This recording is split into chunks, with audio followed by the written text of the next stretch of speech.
சேப்பாக்கம் மைதானத்தில் நியூசிலாந்து ஐக்கிய அரபு அமீரகம் அணிகள் மோதக்கூடிய T20 உலகக்கோப்பை லீக் போட்டியில் விசிலுக்கு தடை விதிக்கப்பட்டுள்ளது. விவரங்களுடன் நிகரானுடைய செய்தியாளர் சடையாண்டி விவரம் என்ன?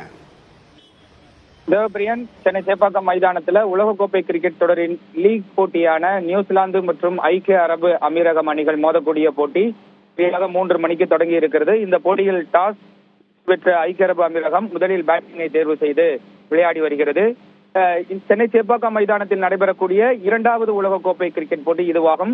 முதல் போட்டியில் இந்த ரசிகர்கள் விசில் எடுத்து வருவதற்கு தடை செய்யப்பட்டதா இல்லையா என பல்வேறு விதமான சர்ச்சைகள் எழுந்தது. இதனைத் தொடர்ந்து சர்வதேச கிரிக்கெட் கவுன்சில் விசில் எடுத்து வருவதற்கு தடை விதித்து அறிவிப்பு பலகையும் சென்னை சேப்பாக்கம் மைதானத்திற்கு வெளியேயே ஒட்டியிருக்கின்றனர்.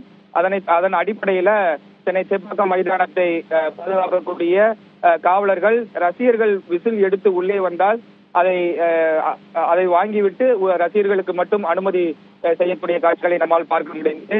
அதிக ஒலி எழுப்பக்கூடிய இசைக்கருவி, விசில் உள்ளிட்டவற்றுக்கு தடை விதிக்கப்பட்டிருக்கிறது.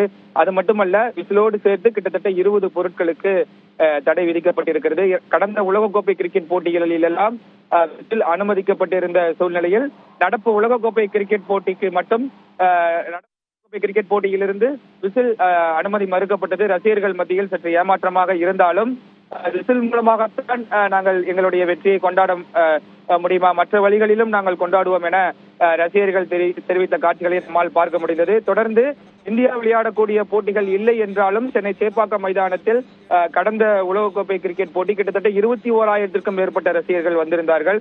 அதற்கு நிகராக இந்த நியூசிலாந்து மற்றும் ஐக்கிய அரபு அமீரக போட்டிக்கும் ரசிகர்களுடைய எண்ணிக்கை அதிகமாக இருப்பதையும் இங்கு நம்மால் பார்க்க முடிந்தது.